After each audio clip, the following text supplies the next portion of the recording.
মাকে তারা উলঙ্গ করে রাস্তায় এখনো ঘোরাচ্ছে। কি ইতিহাস কি ভুলে গেছি আমরা? কিছুদিন আগের কথা না?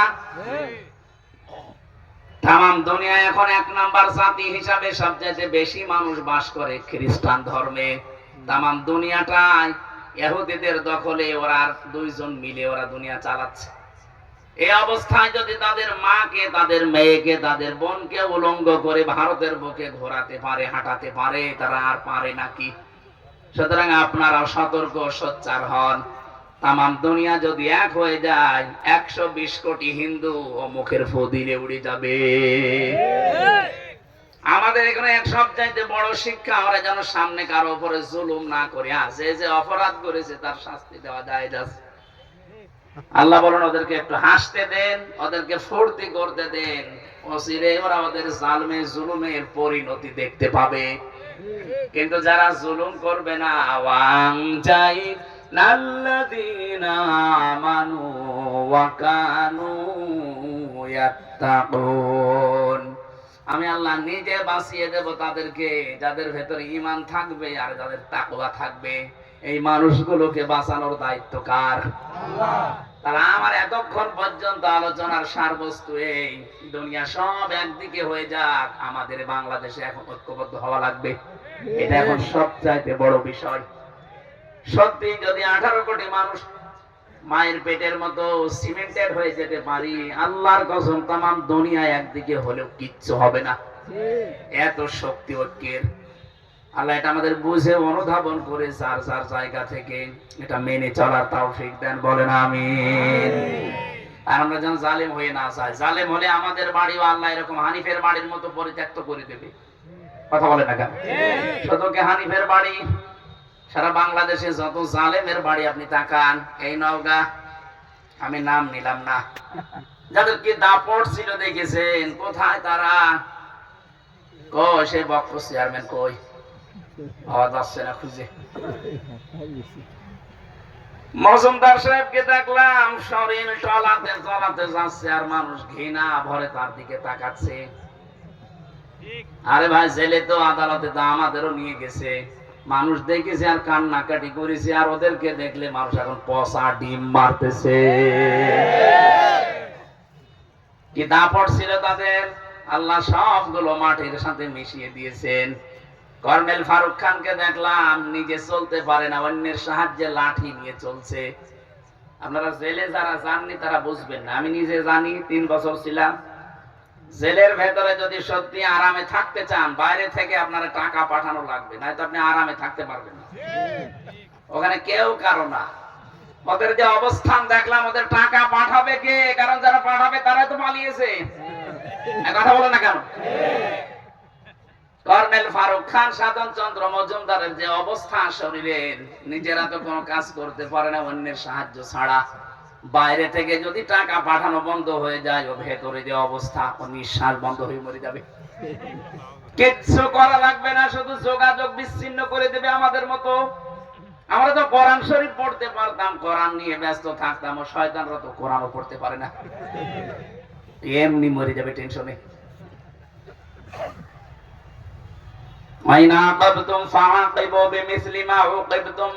কিছু করি না, যতটুকু করেছো অতটুকু যদি করি বাঁচতে পারবা না, এমনি নিঃশ্বাস বন্ধ হয়ে মারা যাবা।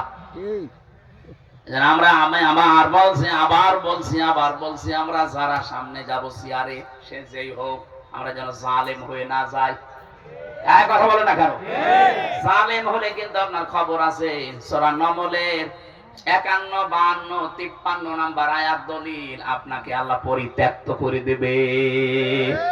সে আল্লাহ এখন আর নেই, একটু মুরব্বী হয়ে গেছে, চোখে কম দেখে। লা তাআখুযুহু সিনাতুন ওয়ালা নাওম। আল্লাহ পাক বলেন, আমি ঘুমাই না, ঘুমের তন্দ্রা পর্যন্ত আমার আসে না, আমি ঝিমাইও না। আমি যদি ঝিমিয়ে যাই, তামাম পৃথিবী আমার সৃষ্টি জগৎকে দেখবে, একটার সাথে আরেকটা ধাক্কা লেগে সব চুরমার হয়ে যাবে। এজন্য আমি ঘুমাই না, এটা ঠিক রেখেছি। আমার ঝিমানিও আসে না, ঘুমের ভানও ধরি না। সুতরাং উনি ঠিক জায়গা মতো আছে। ওনাকে ওই জায়গায় বিশ্বাস করা লাগবে যে সবার উপরে কে? আরো জোরে, আরো জোরে বলেন। বাংলাদেশে একটা শিরিক এখনো পর্যন্ত জারি আছে, এটা আমরা তুলে দিতে চাই। কি? যারা বলে ক্ষমতার উৎস জনগণ, এটা শিরিক। কারণ এটা আল্লাহর কাজ। ক্ষমতার উৎস কে? আপনি যদি মনে করেন আমারে বলছে, হ্যাঁ আমি আপনাকেই বলছি, কারণ আমি দেখতে পাচ্ছি আপনি কোরআনের চোখ লাগিয়ে আপনি জাহান্নামে যাচ্ছেন।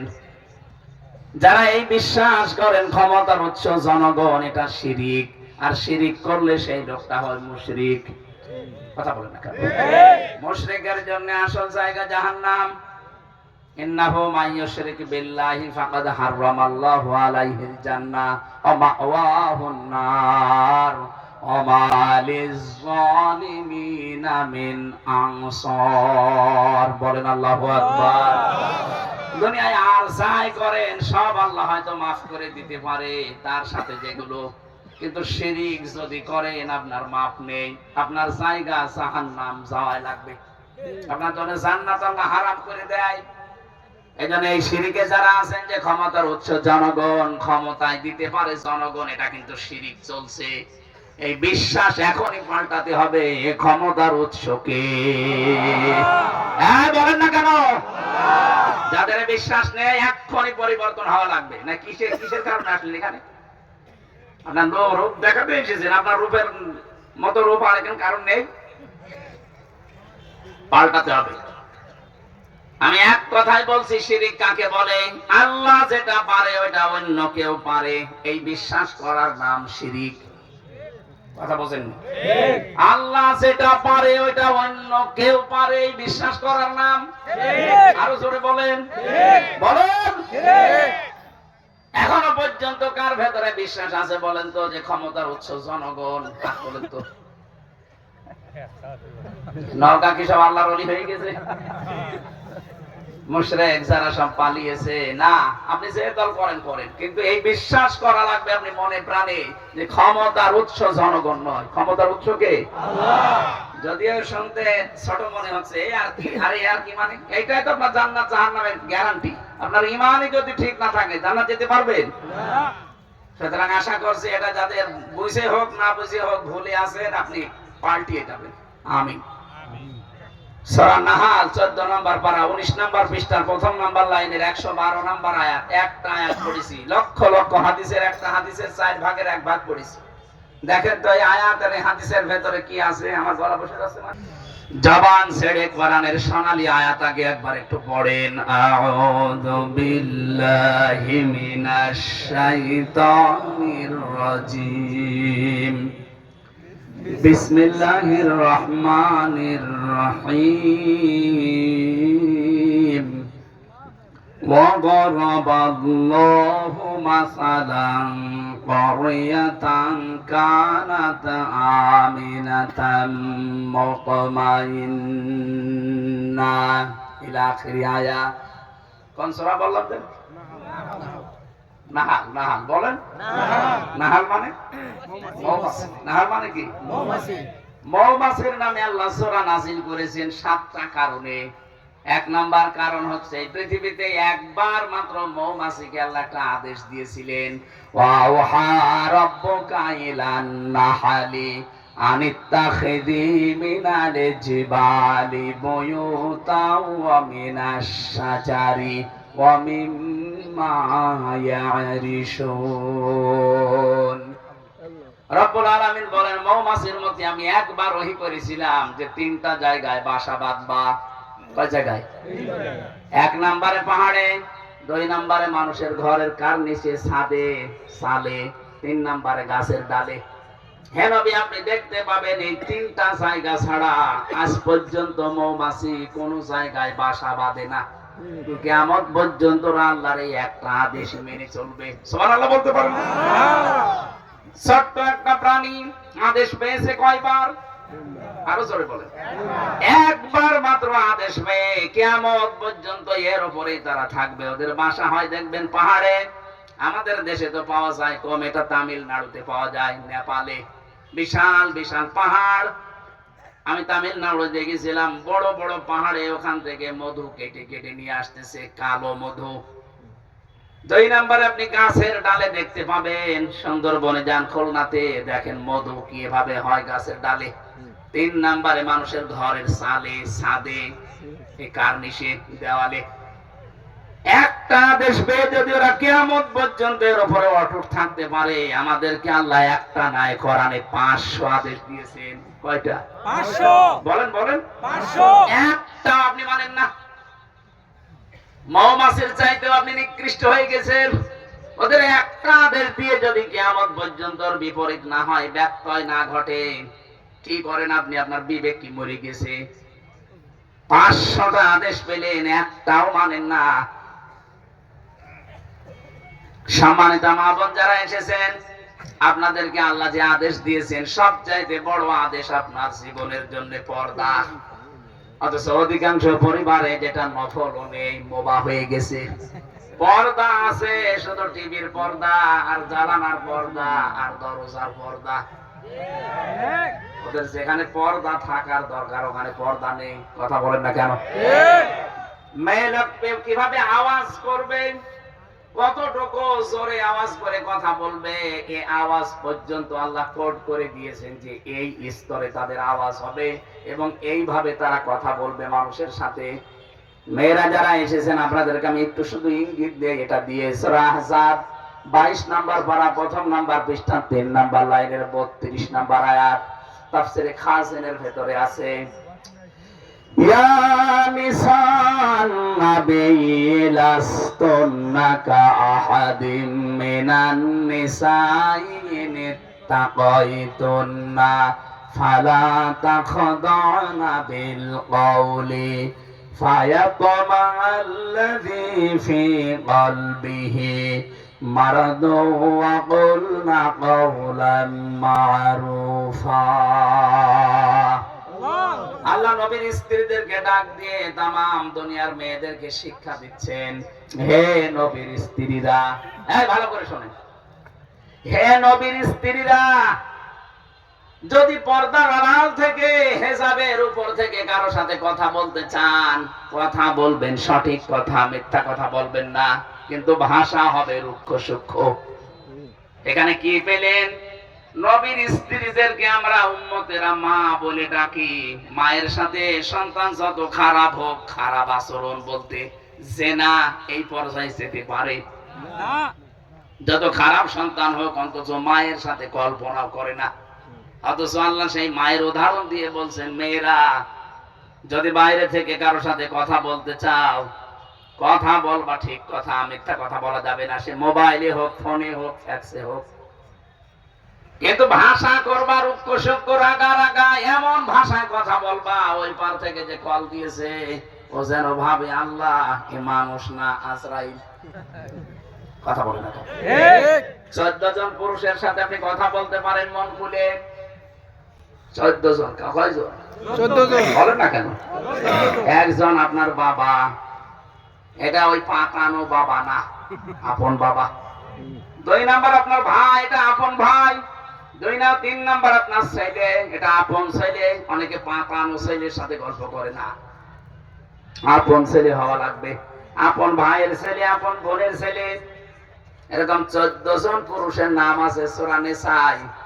এই 14 জন পুরুষ বাদ দিয়ে পৃথিবীর কোন পুরুষের সাথে যদি কেউ মোবাইলে কথা বলতে চায়, সে যদি কাবা শরীফের ইমামও হয়, কথা বলবেন মিথ্যা কথা না, সত্য কথা, কিন্তু ভাষা হবে রাগ রাগ। যদি কল দিয়ে বলে কে আপনি, কে, কারে চান, আপনার স্বামী কোথায়, গোসলে গেছে, বাইরে গেছে, কি চান, পরে কল দেবেন, এই বলে কেটে দেবেন। আর যদি শাবনুরের কণ্ঠে বিআই সাহেব বলে গল্প আরম্ভ করেন, 1 দিন 2 দিন 5 দিন 1 মাস পরে দেখবেন আপনাকে নিয়ে আল্লাহ রাস্তা চলে গেছে। কথা বলছেন? এগুলো দেশে হচ্ছে না, বলেন? মেয়েরা যারা এসেছেন এখানে সাবধান, আল্লাহর এই আদেশটা আপনি আশা করছি মেনে চলবেন। আর আমরা যারা পুরুষ মানুষ আছি, 2টা ঔষধ বলছি আমাদের জন্য। অনেকে এখানে আছে নিজের বউ ভালো লাগে না, অন্যের বউ দেখলে কেমন যেন মন চলে যায়। জোরে বলেন সুবহানাল্লাহ। আউযুবিল্লাহ। বহু আল্লাহর ওলি এখানে আছে, চেয়ারম্যান বিচার করতে করতে শেষ। এক কথা বলছেন এখন, পরকীয়ার প্রেম বিচার করে না? এর বউ ওর সাথে, ওর বউ ওর সাথে, মনে হচ্ছে যে খালাতো ভাইয়ের সাথে বেড়াতে যাচ্ছে।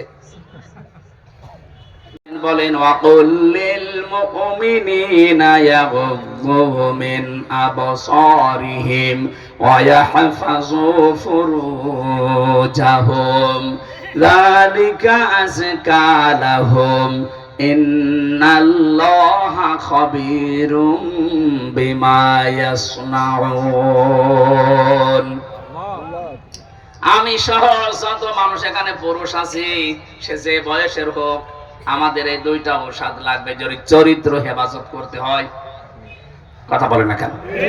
আল্লাহ বলেন মুমিন পুরুষেরা, আপনি বলেন তাদেরকে তারা যেন পরনারী দেখলেই চোখ নিম্নগামী করে রাখে, 2 নম্বরে লজ্জা স্থানের হেফাজত করে।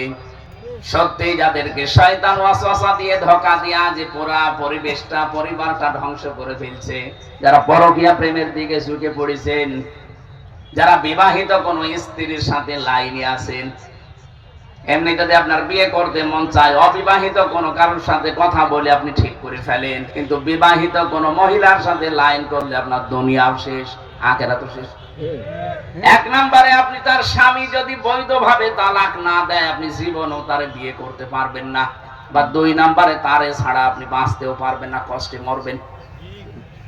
এরকম পরকীয়া প্রেম অন্যের স্ত্রীর সাথে চালিয়ে যাচ্ছে আল্লাহর নাম নিয়ে, এখানে নেই? কারা কারা আছেন হাত তোলেন তো। এই এলাকায় মনে হয় এগুলো চলে না, কারণ শরীর চলে না, এরা করবে কি? যদি কেউ এরকম কোন গোনায় থাকেন, এটা কিন্তু সগীরা না, কবিরা গুনাহ। বিশেষ করে নিজের পাশের প্রতিবেশীর স্ত্রীর সাথে, ভাবির সাথে যারা লাইন করেছেন, সে যেভাবেই হোক এই মুহূর্তে তাওবা করে থেমে যান ওখানে, যে না ব্রেক। কারণ ওর তো স্বামী আছে, আপনি জীবনেও বিয়ে করতে পারবেন না তার সাথে যতদিন ওর স্বামী বৈধভাবে তালাক না দেবে। আবার তারে ছাড়া আপনি থাকতেও পারবেন না, আপনার কষ্ট হবে। এই জন্য আপনাকে আমি বাঁচার জন্য বলছি, লাইনটা কেটে দিন। এখনই ওদের মোবাইল নাম্বার ডিলিট করা লাগবে। যাদের অন্য জায়গায় লাইন আছে, মোবাইল নাম্বার এক্ষুনি ডিলিট করে দেবেন। সে হোয়াটসঅ্যাপ হোক, ইমোতে হোক, মেসেঞ্জারে হোক, আর নাম্বারে হোক, এক্ষুনি ডিলিট করা লাগবে। কারা কারা এগুলো করবেন হাত তোলেন তো। কোন এলাকায় বাস দিয়েছেন, শব্দ বলি বসে আছে। আলহামদুলিল্লাহ। সম্মানিত মা বোনেরা, আপনার এই স্বামীরা এ মানুষ না, এসব ফেরেশতা। এরা এক নারীতে আসক্ত। আলহামদুলিল্লাহ। এই ঔষধ মনে হয় আপনারা খাচ্ছেন। 14 জন নারী বাদ দিয়ে আপনার এই চক্ষুকে নিম্নগামী করে রাখা লাগবে, যত সুন্দরী যত পরিমণি সামনে আসুক না কেন। 14 জন, নিজের আপন মা, নিজের আপন বোন, আপন খালা, আপন ফুফু, নিজের আপন মেয়ে, পুত্র বধূ, এরকম 14 জন মহিলা বাদ দিয়ে যারা সামনে আসবেন না, ওইটা আমার জন্য আর দেখা যায় না। সঙ্গে সঙ্গে চোখ নিম্নগামী করা লাগবে, এটা আল্লাহর নির্দেশ। 2 নম্বরে লজ্জা স্থানের হেফাজত করা লাগবে। ভারত বহু চেষ্টা চালিয়েছিল, বিনাপ করা পত্রিকা, আকাশ সংস্কৃতির নামে বিভিন্ন উলঙ্গ অর্ধ উলঙ্গ ছবি, সিনেমা, থিয়েটার দিয়ে আমাদের লজ্জা স্থান যেন ধ্বংস হয়ে যায়, পারে না। কথা বলেন না? হাজার হাজার লক্ষ লক্ষ ওয়েবসাইট থেকে বিভিন্ন কন্টেন্ট এখন যিনি তথ্যর দায়িত্বে আছে, নাহিদ ইসলাম, উনি সরিয়ে ফেলার চেষ্টায় আছে। ছোট মানুষ তো একা একা আর কি করবে। যারা আছি আমরা নিজেরা সচেতন হব। বাইরে দেখা যায় এটা জায়েজ নেই, মোবাইলে কম্পিউটারে ওটা দেখা জায়েজ নেই। এক কথা বলছে না? যখনই আসবে সামনে মনে করবেন না আল্লাহ আমাকে দেখছে, ফেরেশতারা লিখছে, আজরাইল পেছনে দাঁড়িয়ে আছে, যে কোনো সময় আমাকে ধরতে পারে। এই 3টা জিনিস যদি সামনে থাকে, যত রকমের মন আপনার সেদিকে যাক, আপনাকে ফিরিয়ে রাখতে পারবে ইনশাআল্লাহ। কিন্তু আপনার মনটা শক্ত করা লাগবে। আপনি যেন মনের উপরে কন্ট্রোল আনতে না পারেন না, আপনাকে এই উলঙ্গ ছবি, সিনেমা, থিয়েটার থেকে আপনাকে কেউ বাঁচাতে পারবে না। হয়তো আপনার মায়ের ভয়ে, চেয়ারম্যানের ভয়ে সামনাসামনি করলেন না, কিন্তু গোপনে এমন জায়গা আছে যেখানে বাধা দেওয়া আল্লাহ ছাড়া আর কেউ নেই। কথা বলে না কেন? আমি সহ যারা এসেছি, আমাদের চরিত্রকে যদি পবিত্র রাখতে হয়, পরিষ্কার করা লাগে, নিরাপদ করতে হয় চরিত্র। অবশ্যই যেটা সামনে দেখা যায় আছে, এটা মোবাইলেও দেখা যায় আছে। যেটা সামনে দেখা যায় নেই, নিজে দেখলে আনন্দ পান, আর অন্য কেউ দেখলে আপনার লজ্জা লাগে, এই মুহূর্তে ওইটা ডিলিট করে দিন, নয়তো আপনার কবিরা গুনাহ হচ্ছে অল টাইম। এরকম জিনিস মোবাইলে নেই। আমি কথা বোঝাতে পেরেছি? নিজে দেখলে আনন্দ লাগে, অন্য কেউ দেখলে আপনি লজ্জা পান। এমন কোন কন্টেন্ট, এমন কোন সিন সিনারি, সে নাচ গান হোক, সিনেমা হোক, যদি থাকে এক্ষুনি ভাই ডিলিট করা লাগবে। ভাই এ মাহফিল শুধু শুনতে আসে না। এখন যদি লজ্জাও পান, মোবাইল বের করতে বাড়ি যাওয়ার আগেই ডিলিট করে দেবেন। কারা কারা করবেন হাত তোলেন। আপনার বাটন মোবাইল আপনি হাত তুলেছেন কোন কারণে? হ্যাঁ, ও ছাতায় কি আছে? আলহামদুলিল্লাহ, এই মুরব্বীর মোবাইলই নেই। ও সবসময় আল্লাহ রসুল নিয়ে আসে, ওর মোবাইলই নেই। আলহামদুলিল্লাহ। এবার আসেন আমরা সেই গ্রামের দিকে যাই। মৌমাছিকে একটা আদেশ পেয়ে যদি ওরা ব্যত্যয় না ঘটায়, সারা জীবন পালন করে। আমাদের আল্লাহ আদেশ দিয়েছেন কয়টা? 500। কত বলেন বলেন? 500। একটা এবার চলছে। অবরাবাল্লাহু মাসালান ক্বরিয়াতান কানাত আমিনাতাম মুতমাইন্না। আল্লাহ বলেন, আমি উদাহরণ দিলাম, দৃষ্টান্ত দিলাম একটা গ্রামের। তাফসিরে গ্রামের নাম মক্কা শরীফ লেখা আছে। মক্কা কি? মক্কা। মক্কার নাম লেখা আছে বাক্কা। এই গ্রামের উদাহরণ আল্লাহ দিয়েছেন। আজকের সাবজেক্ট হচ্ছে পৃথিবীতে যে ধরনের গুনাহ করবে, ওই গুনাহটা আল্লাহ তুলে নেবে, নিয়ে ওই ধরনের আযাব আল্লাহ তার উপরে পাঠাবে। আমি বোঝাতে পারিনি? আপনি যে ধরনের অপরাধ করবেন, এই অপরাধটা আল্লাহ তুলে নেবে, আবার ওইটাই আপনাকে শাস্তি গজব আকারে পাঠাবে আপনার প্রতি। এজন্য আমরা এমন কোন গুনার কাজ যেন না করি যে ওইটা উঠেছে আবার আমার উপরে উল্টা নাযিল হয়। যেদিন মেরাজে যাচ্ছিলেন নবী, যেটা ইবনে কাসিরে আছে, বিশ্ব নবী বলেন, জিবরাইলের সাথে যখন যাচ্ছিলাম, হঠাৎ দেখি আকাশ থেকে পিপিলিকার মতো কি নামতেছে, কালো কালো, জমিন থেকে কি যেন উঠতেছে। ডাক দিয়ে বললাম, ইয়া আখি জিবরাইল, এ ভাই জিবরাইল, এগুলো কি ওঠে আর কি নামে? ফেরেশতা বলে, হে রাসূল, এগুলো আপনার উম্মতের গুনাহ, পাপ, এগুলো উঠতেছে। দুনিয়ায় যে যে ধরনের পাপ করে এগুলো এগুলো উঠতেছে, আর ওই যে নামেছে এগুলো, ওগুলো আল্লাহর গজব হয়ে নামতেছে। এর প্রমাণ দিয়েছেন আল্লাহ সূরা রুমের 41 নম্বর আয়াতে, যাহারাল ফাসাদু ফিল বাররি ওয়াল বাহর বিমা কাসাবাত আইদিন নাস লিয়ুযীকাহুম বা'দাল্লাযী আমিলু লা'আল্লাহুম ইয়ারজিউন। রব্বুল আলামিন বলেন, জলস্থলে যে বিপদ-আপদ মুসিবতগুলো আসে, একটাও আমি পাঠাতে চাই না, সব তোমাদের হাতের কামাই করা। আমি আল্লাহ এগুলো পাঠাই কেন জানো? জানো তোমরা একটু ফিরে আসো, তোমাদের একটু সাত চাকায় আমি, তোমরা ফিরে আসা দূরের কথা, তোমাদের বৃদ্ধি আরো বাড়তে থাকে। আমা সাবাকুম মিন মুসিবাতিন ফাবিমা কাসাবাত আইদিকুম ওয়া ইয়াফু আন কাসীর। সূরা শুরার 30 নম্বর আয়াতে আল্লাহ জানিয়েছেন, যত অপরাধ করো সবগুলোর শাস্তি যদি আমি আল্লাহ দুনিয়ায় পাঠাতাম, শ্বাস ফেলার সময় পেতে না, অধিকাংশই তো মাফ করে দেই। অল্প কিছু কিছু আযাব গজব তোমাদের কাছে আসে, এগুলো তোমাদের হাতের কামাই করা পাপের ফসল। আল্লাহ এই গ্রামের উদাহরণটা দিয়েছেন এই কারণে, এমন একটা নিরাপদ শহর ছিল, সেখানে মানুষ নিশ্চিন্তে এবং নিরাপদে বাস করত। আপনি দেখেন এই দেশের সাথে না, মানুষ ওঠাউঠি করেন, কি সমস্যা? কি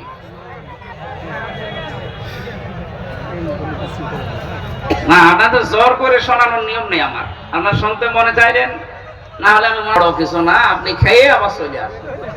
কিন্তু অন্য কোনো বিড়ি খাওয়া যাবে না। আমি যেহেতু আকিস গ্রুপে চাকরি করি, আকিস বিড়ি খাবেন, ঠিক আছে? আকিস বিড়ি খেয়ে আবার চলে আসবেন। যান, ওই যে একটা যাচ্ছে, দেখে তোর কাছে বিড়ি আছে কিনা।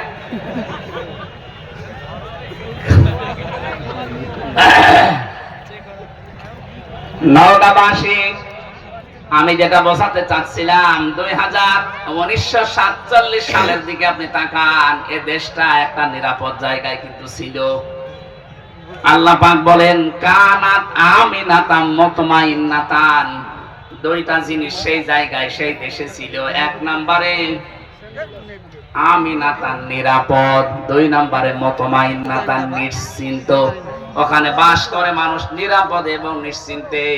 হঠাৎ বিশ্বের একটা ষড়যন্ত্র ধাক্কা লেগে 47 সালে আমাদের সাথে ভাগ হয়ে গেল। আমার দাদারা কথা বলেন না কেন?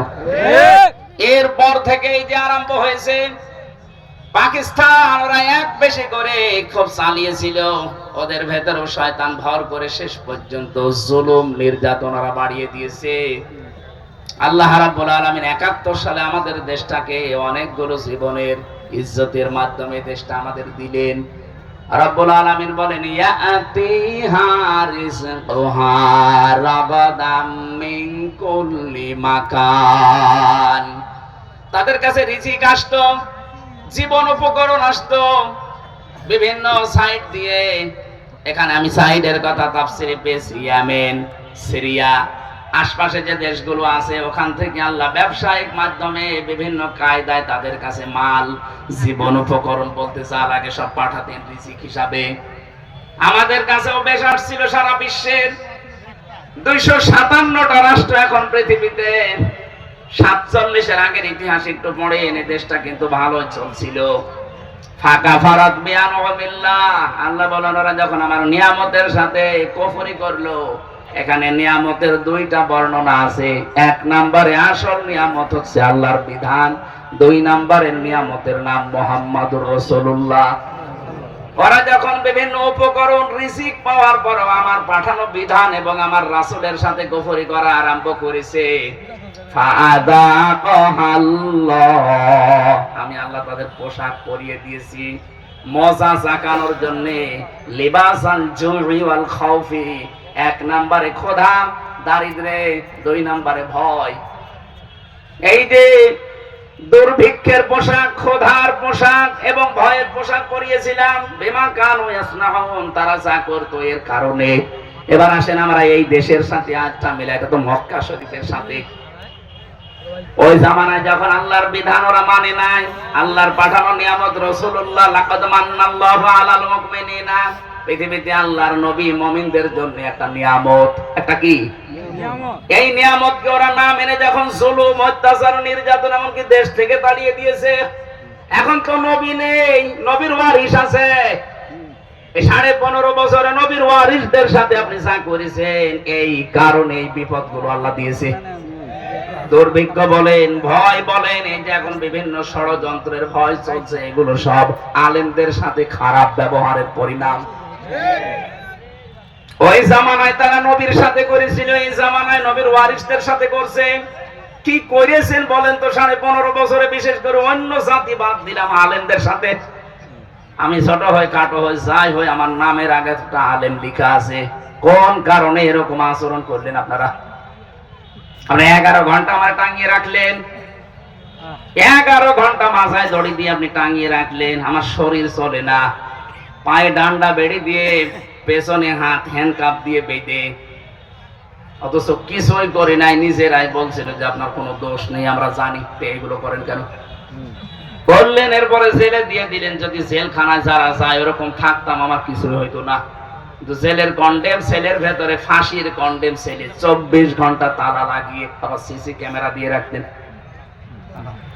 মাওলানা মামুনুল হকের পাশে ছিলাম, এই কারণে আমার উপরে রাগটা আরো বেশি। আল্লাহ মনে হয় কপালে রেখেছিল এটা। এত জায়গা ছিল, কত জায়গায় ঘুরতে পারতাম, কিন্তু ওনার কাছে যে পড়েছি, ওনার উপরে যা আমার উপরও তাই। হাসিনার যেহেতু রাগ ছিল ওনার উপরে, ওর পাশাপাশি দেখেছি নামে নামে জমে টানে, পাশে থেকে আমার ঝামেলা বেশি হয়েছে। কিন্তু লোকটা ভালো মানুষ, বাবা ভালো, লোকটা ভালো। আমি 3 বছর তার কাছে ছিলাম এক ঘরে। সত্যি কথা বলছে যে কোরআন শরীফ সামনে নিয়ে, লোকটা ভালো মানুষ। আমি সাক্ষী দিচ্ছি যে মামলাগুলো তার নামে মিথ্যা দিয়েছেন, তার স্ত্রীর নাম নিয়ে, সবগুলো বানোয়াট। এগুলো প্রতিহিংসার কারণে যারা দিয়েছিলেন, আল্লাহ এখন তাদের নামে এরকম ধর্ষণ মামলা দিচ্ছে। দেখেন তার বিরুদ্ধে যারা ছিল, আল্লামা সাইদির বিরুদ্ধে যারা ছিল, সবার চরিত্র এখন জাতির কাছে প্রকাশ হয়ে যাচ্ছে।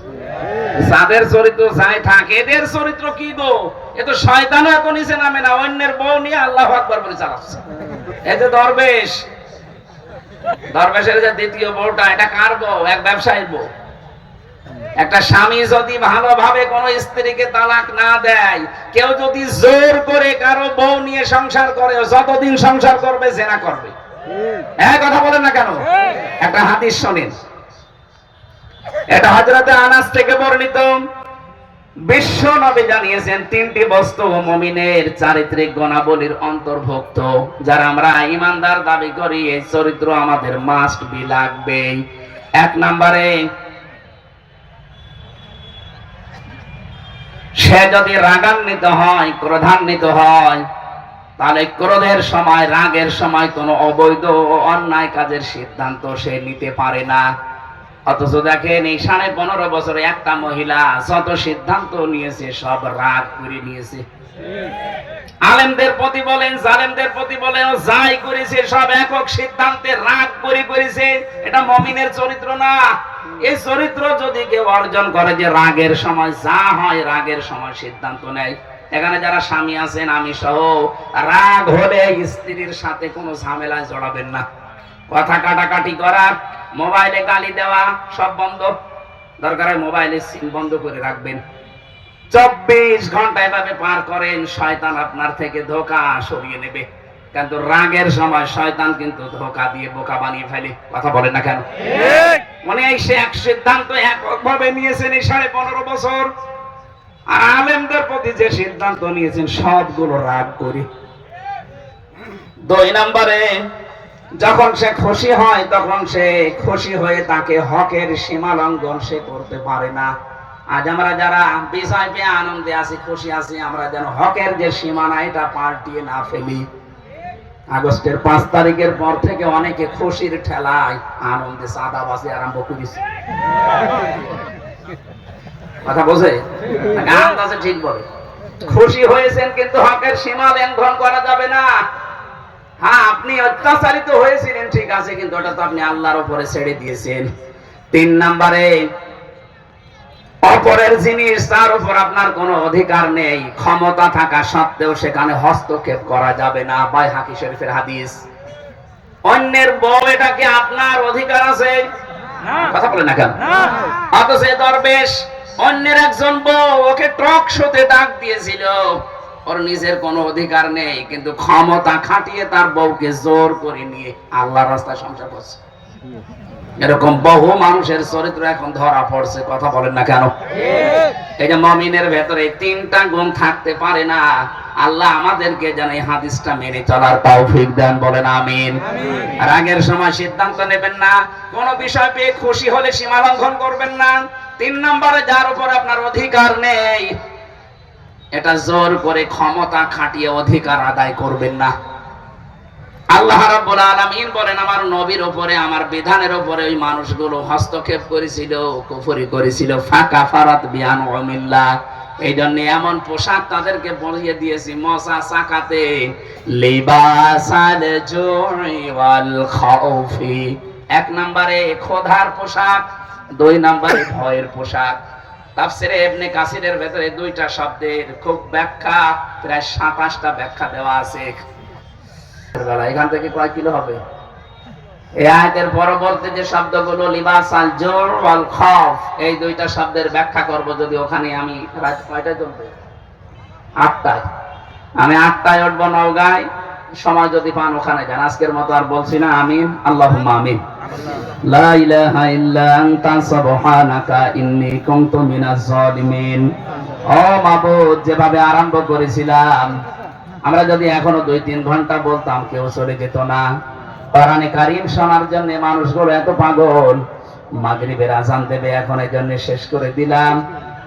আল্লাহ তাআলা আমার কণ্ঠটাকে তুমি ভিক্ষা দাও, আমার শরীরকে সুস্থ রাখো, যে কথাগুলো বলেছি আমল করার তৌফিক দাও। সবগুলো তুমি নবীর রওজায় পৌঁছিয়ে দাও। ঈমান নিয়ে যারা ঘুমিয়ে আছে এদেরকে ক্ষমা করে দাও। মা বাপ যারা হারিয়ে ফেলেছি আল্লাহ মা বাপকে মাফ করে দাও। সম্মানিতা মা বোনদেরকে খাদিজার মতো আয়েশার মতো বানিয়ে দাও, তাদের স্বামী সোহাগিনী বানিয়ে দাও। যাদের পরিবারে অশান্তি আছে আল্লাহ তুমি কোরআনের ইজ্জতের শান্তি দান করো। সব সময় এই দোয়াটা মনে মনে রাখবেন, রব্বানা হাবলানা মিন আজওয়াজিনা ওয়া যুররিয়াতিনা কুররাতা আ'য়ুনিন ওয়াজআলনা লিল মুত্তাকিনা ইমামা। সূরা ফুরকানের ৭৪ নম্বরে আয়াতটা আল্লাহ আমরা যেন সব সময় পড়ে আমাদের স্ত্রী সন্তানগুলো আমাদের চোখের শীতলতাকারী হয়ে যায়, সেই সুযোগ করে দাও। মাহফিলের প্রধান অতিথি আমাদের অভিভাবক আমাদের চেয়ারম্যান এনামুল হককে কবুল করো। আজকের বিশেষ মেহমান মাওলানা হাফেজ মাওলানা মুয়াজ্জিম হোসেন অসুস্থ আছে শারীরিক ভাবে, আল্লাহ তুমি তাকে শেফায়ে কামিলা আজেলা নসিব করে দাও। তোমার এই গোলামটাকে দ্বীনের কারণে আরো হায়াতটা বাড়িয়ে দাও। যে রোগ দিয়েছো, জাতির পিতা ইব্রাহিম নবী বলেছিলেন ওয়াইদা মারিদতু ফাহুয়া ইয়াশফিন, আমি অসুস্থ হলে তুমি তো শেফা দাও। আল্লাহ তুমি তাকে নিজের পক্ষ থেকে সুস্থ করে দাও। আমি 3টা বছর জেলখানায় থাকার কারণে আমিও অসুস্থ হয়ে গেছি শারীরিক ভাবে, আল্লাহ তুমি আমাকে শেফায়ে কামিলা আজেলা নসিব করে দাও। এই মাহফিলের জন্য যারাই কষ্ট করেছে, যেইভাবে কষ্ট করেছে আল্লাহ তাকে তুমি ওইভাবে পুরস্কার দাও। যার চোখে বড় দেখতে আশা জাগে যে তোমার কালাম দিয়ে দেশটা চলছে, কালমাত নির্বিশেষে ঐক্যবদ্ধ হয়ে তোমার কালামকে প্রতিষ্ঠা করার তৌফিক দাও। যে ষড়যন্ত্রগুলো আমাদের প্রতিবেশী নামে কলঙ্ক এই মুশরিকরা এই মালায়নরা করছে, আল্লাহ তুমি তাদের থেকে আমাদেরকে রক্ষা করো। এদেশে আমাদের কোনো সংখ্যালঘু নেই, সংখ্যাগুরু নেই, মেজরিটি মাইনরিটি নেই। এদেশে আমরা সবাই এক, হিন্দু বৌদ্ধ খ্রিস্টান মুসলমান সবাইকে ঐক্যবদ্ধ হয়ে দেশের হয়ে কাজ করার সুযোগ করে দাও। যে জালেমরা চলে গেছে, পালিয়ে গেছে, আল্লাহ কিয়ামতের আগে যেন আর ঘুরে না আসে।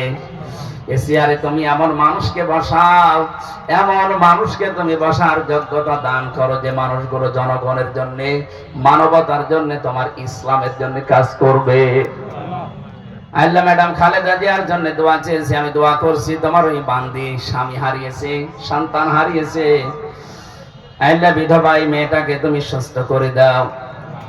বারাকাল্লাহু লানা ওয়া লাকুম ফিল কোরআনিল আযীম।